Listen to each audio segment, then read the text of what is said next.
தனிமை வந்து ரொம்ப ரொம்ப நல்லது தான். அங்கே யாரும் உங்கள வந்து காயப்படுத்த மாட்டாங்க, தொந்தரவு இல்ல.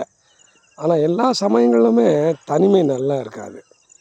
இப்ப ஒரு பிரச்சனையில நீங்க மாட்டிக்கிட்டீங்க. அப்ப போய் தனிமையா இருந்தா மனசு சுகமா இருக்கும் அப்படின்னு நீங்க நெனைக்கலாம். ஆனா, அங்க தனிமையில உட்காந்துக்கிட்டு நீங்க அதையே சிந்தனை பண்ணிட்டு இருப்பீங்க.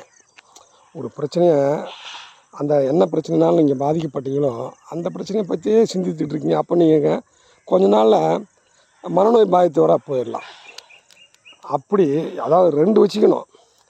உங்களுக்கு காயப்படுத்தும்போது, உங்களுக்கு தனிமை தேவைப்படும்போது நீங்க போகலாம். ஆனால், ரொம்ப காயப்பட்டீங்க. அப்போ வந்து தனிமை தான் சிறப்பானது என்று நினைக்கக்கூடாது. அப்ப சூழ்நிலையை மாற்றி, நீங்க வந்து மற்றவங்களோட உட்காந்து பேசி, யார் வந்து இப்போ பாசிட்டிவ் பீப்புள்ன்னு சொல்லுவாங்க. அவங்க உங்கள வந்து என்கரேஜ் பண்ணுறவங்க, உங்க கூட எப்பயுமே சிரிச்சுக்கிட்டு இருக்கவங்க, அவங்க கூட பேசுகிறப்ப நமக்கு சந்தோஷத்தை கொடுக்கும்னு நினைக்கும்ல, அந்த மாதிரி ஆட்களோட பேசி அதை தீர்த்துக்கணும். அதனால் தனிமையும் நல்லது தான். ஆனா எல்லா சமயத்திலும் தனிமை நல்லதில்ல.